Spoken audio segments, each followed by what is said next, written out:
Hi, it's your favourite weekly uploading YouTuber talking into a dead cat because I like to pretend I'm on the news. I'm back with a Glee ranking today because 2020 has truly been my Glee awakening. I had watched it when I was 10 and too young to be watching Glee, to be honest, and never got past season 1. But I took the delve this year during lockdown, and my God, I am falling down the biggest of Glee rabbit holes. So my friendship Once Upon a Time has ended. Only talk to me about Glee from now on. I have my computer, and we are going to be ranking all of the most relevant Glee characters. So first off, we have Love of My Life tier, the God tier, the best characters, the ones who broke their back to save the show. Then you have the good tier, the characters that were interesting, not good, made the show a bit spicy, but, aren't your favourites. Then you've got the tier, which is just the characters that are just like, okay, yeah.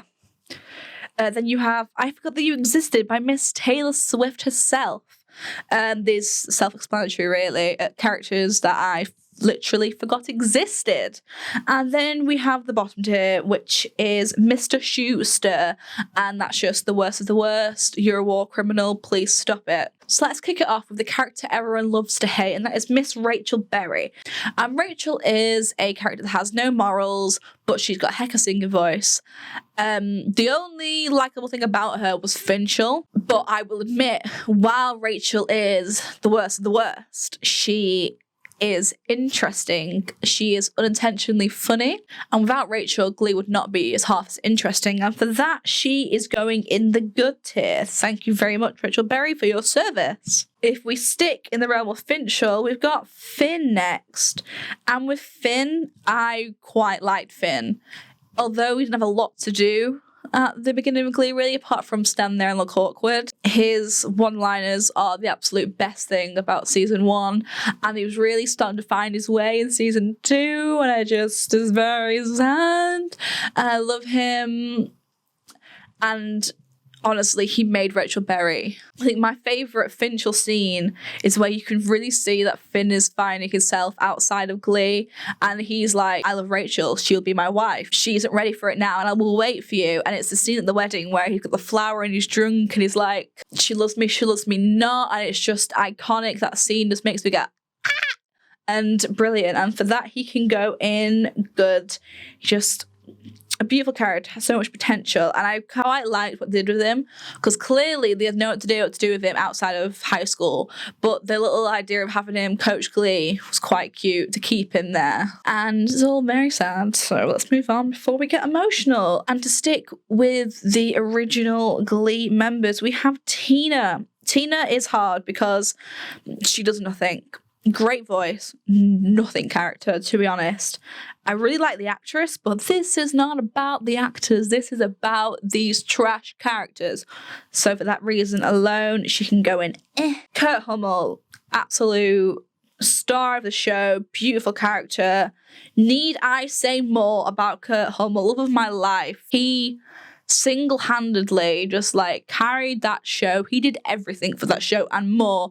Not only did he carry the Glee Club, but he carried Rachel Berry in New York. He somehow made New York interesting, which was very, very hard because the show should have ended, really. Next, we have Artie. Very hard because Artie is a pretty much nothing character, but the actor is my favourite of people. Follow me on TikTok, very funny. But again, not about the actors, so we'll put Artie in Who am I missing from the original Glee? I'm missing Mercedes. I feel so bad for Mercedes, but that is kind of a metaphor for her role in the show. I really want to put Mercedes in Love of My Life, but I just think, and no fault of her own, it's just that because she had nothing to do in the show, apart from the background character or belt out the notes, I'm going to put her in good for that reason. Brilliant character, but the writer slacked with her. So next we have Brittany. Brittany is absolute genius. Not only is she a fantastic dancer, fantastic singer, and she is just hilarious with all her stupid comments. The only thing that lacked with Brittany was the fact that they was don't know what to do with her now, let's shove her off in genius school for a season. And I don't know why they did that. Was the actress pregnant, or did they just hate Heather? I don't know. Anyway, she can go in good because while she is excellent, yes, she's not quite up there with Kurt Hummel. But I'll tell you who is up there with Kurt Hummel. The one, the only, I can't find her on the list. Santana Lopez. I love this woman. She has the best character development of any of the characters on Glee. She went from being a background character, Sue's lackey, the mean bitchy girl who's just there to bully everyone, to being a really well-rounded character who had a really good redemption arc. And you see the only reason why she is bitchy like that is because that is her like mask almost, because if she's vulnerable, she can get hurt. And you have that thing with Finn, when Finn outed her and she just clapped back and you could tell she was so upset. But the way to protect herself, she just went off at Finn. And you know what, too right, because that is Finn's worst moment, and we pretend like we do not see. When they became a little trio in New York and she dated Demi Lovato, which was really, really weird, that was the only bit of New York that was like fun. And then Rachel Berry was like, no, I hate you suddenly. This is all my stardom. I can't have you be my understudy. What the fuck? Shut up, Rachel. So yeah, Santana, love of my life, best character on Glee by a long shot. We've got Ryder. Story was kind of nothing. And yeah, I legitimately forgot he existed. I think from those like new gen characters we had, the only ones I really remember are doing anything is Unique. Can we rank those guys?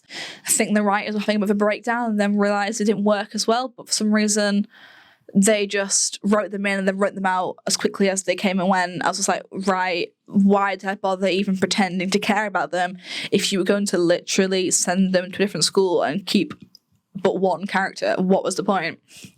So in that vein, let's go. We have Marley. I'll put Marley in good because she was a good singer and she's Supergirl, so she deserves that. Who else do we have? We have Puck's little brother. Yes. He can go in because he was just budget Puck, to be honest. Didn't even try and hide that. The cheerleader, I'll put her in good as well. Because, you know, she survived. She survived the purge of the new characters.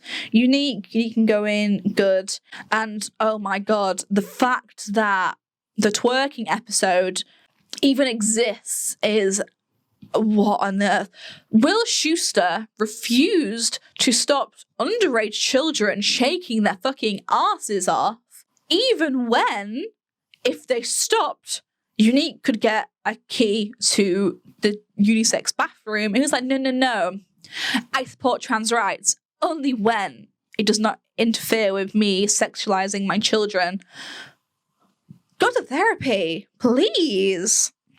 We've got Mike Chang. We're going to put him in good because he is an excellent dancer, deserves more storyline. Him and Tina were adorable together. Thank you very much. Sugar. Do you know what? I really like Sugar, and I still can't work out if Sugar can sing or not. Can the actress actually sing? What, if not, why did they keep her there? And she's always singing in the background of something, but she can't sing. So I'm like, what? Anyway, I'll put her in just because... she wasn't really a character. She was more just a play toy, I think. No offense. And speaking of play toys, it's Rory. Rory. I was deported. Give me a bit of like something from home, you know, just across the channel from me. No one understood him. Who's a leprechaun, etc., etc. You're going good. Next we have Blaine. Oh my god, sweet little Blaine. Teenage Dream is honestly one of the best Glee songs there ever has been.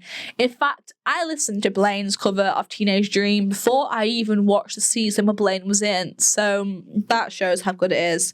Straight love of my life. Any explanation needed? No, I think not. In the theme of love of my life, we have Bert Hummel, absolute best father in all of Glee and television possibly.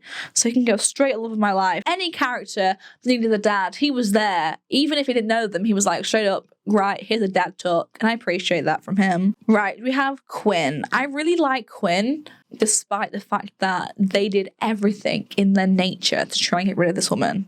Oh my god. They really want you to hate Quinn, but Deanna came back fighting and she was like, no. And everyone seemed to be angry at her when she was dating that one guy from Gossip Girl for money. But honestly, she has the right idea. Marry for money, not for love. Because then you will be minted the rest of your life and you're sorted. So I'm going to put her in good. She was a well-rounded character that fought everything she had thrown at her. So good for you, honey. Good for you. Next up, we have I'm not bully, I'm just gay. No. The whole plot line of him being like, I don't hate her, I just want to like kiss him. I'm not bullying him, I'm just like closeted. And then, oh yeah, I'm out and proud and I'm dating Blaine for some reason. That was very strange. Anyway, I'm going to put you in I feel like you should be in the bottom tier, but he's not quite Mr. Schuster, let's be honest. Then we have Sam, who is honestly one of the best characters in Glee, but in the later seasons in New York, they really did him dirty. He started off being this like dumb kid who used impressions and haha, get shirtless please. That was all he was. And then they had this storyline about him being homeless and he became a stripper to provide for his family, and it was really good. Like, it shows him, like, you know, he may act stupid when it comes to school and everything else, but deep down he turns up when he needs to, and it was dead good.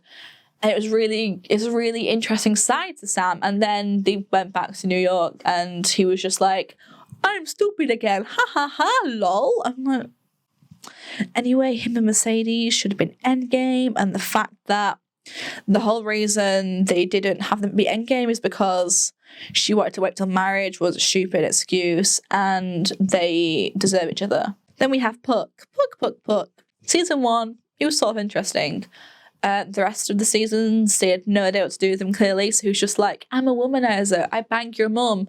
Oh, wait, no, I bang underage girls. Oh, no, wait, I'm in the army now. Him and Quinn are not my ideal couple, but as long as Quinn's happy, I'm happy. So I guess I'll ignore the fact that, you know, she's most likely married to Puck now. And next we have Jesse St. James, the man, the myth, the legends. He has such a fantastic development as well, from being this like little snooty kid in Vocal Adrenaline to being a kind and caring character who clearly cared about Rachel even when they weren't together. And it was solid to see him be brought back for the very end of Glee, even though the ending of Glee was kind of really weird.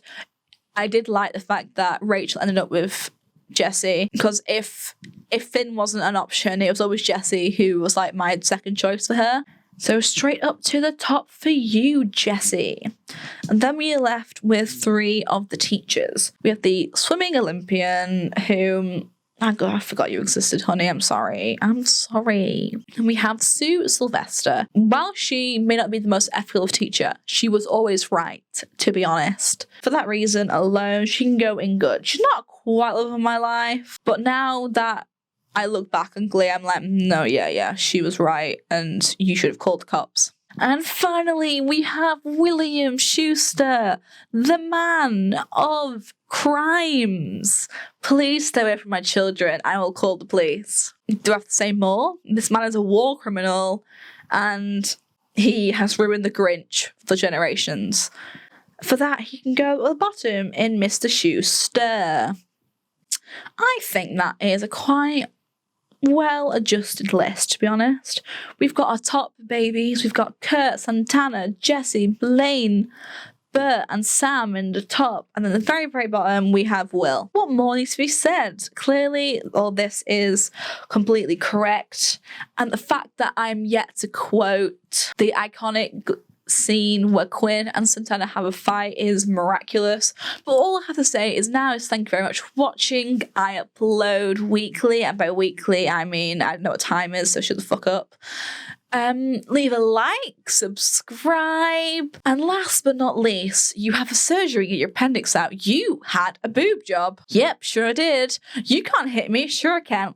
Unless you get yourself knocked up again, slut. Stop the violence. Hey, what's happening here? What happens to be a family? Oh, please, she's got a family. She's a mother. Walk away and tie your pony if we get to class. Yep, thank you very much.